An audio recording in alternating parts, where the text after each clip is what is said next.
Have you ever convinced yourself that if you were just a little nicer, a little more patient, or did one more favor, someone would finally see your value?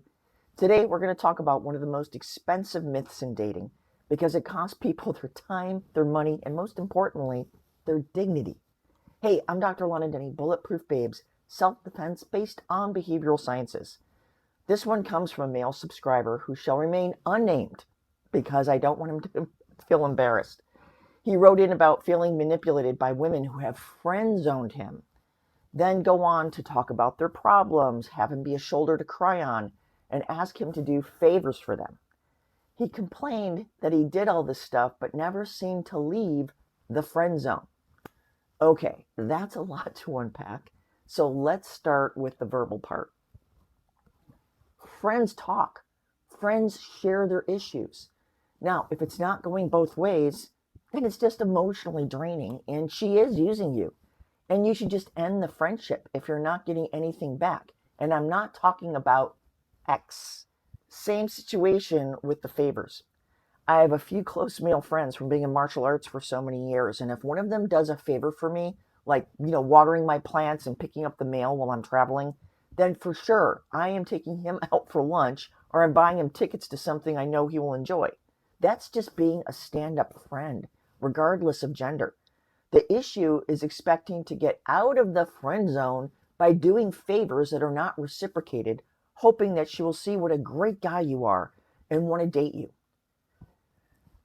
That kind of thinking is based in logic. If A, then B. But who someone is attracted to is not a logical process. It's based in chemistry and emotion.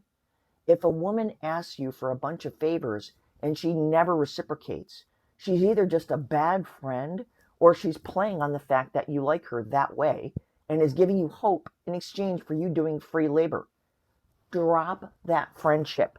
I mean, would you put up with doing a bunch of unreciprocated favors for a male friend?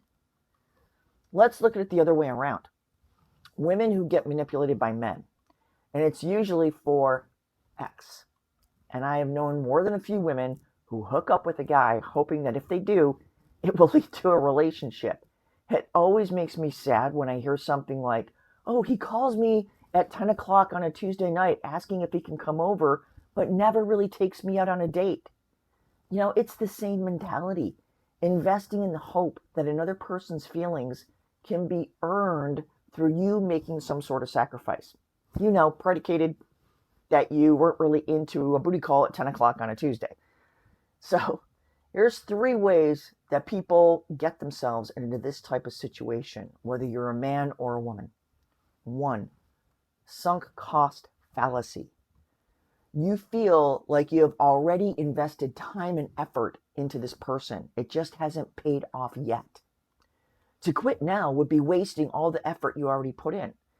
Just like when people do this with books, they read a couple chapters and find it boring, but they finish the book anyway just because they've invested their time and money. But does the book really ever get any better? Number 2, confirmation bias. People pay attention to every tiny little sign that supports their hope. Oh, she hugged me. He texted me about his day. She asked me for help again. She must need me. It's like when a celebrity stalker gets a restraining order and they think that they're in a lover's quarrel with that famous person. As the kids say, they're delulu. 3, intermittent reinforcement. Now, this is the one you really have to watch out for. If someone shows affection, appreciation, a little flirting, but it's rare, they're playing you. They're keeping your hope alive, but it's never really going anywhere. The greatest act of self-respect isn't convincing someone to choose you. It's recognizing when they've already made their choice. And friend, it is not you. If any part of today's video felt uncomfortably familiar, you're not alone. One of the hardest things to do when emotions are involved is to see a situation objectively. We all have blind spots, especially when hope gets mixed in with attraction to another. If you like someone to help you sort through what's really happening, I'd be happy to work with you one-on-one.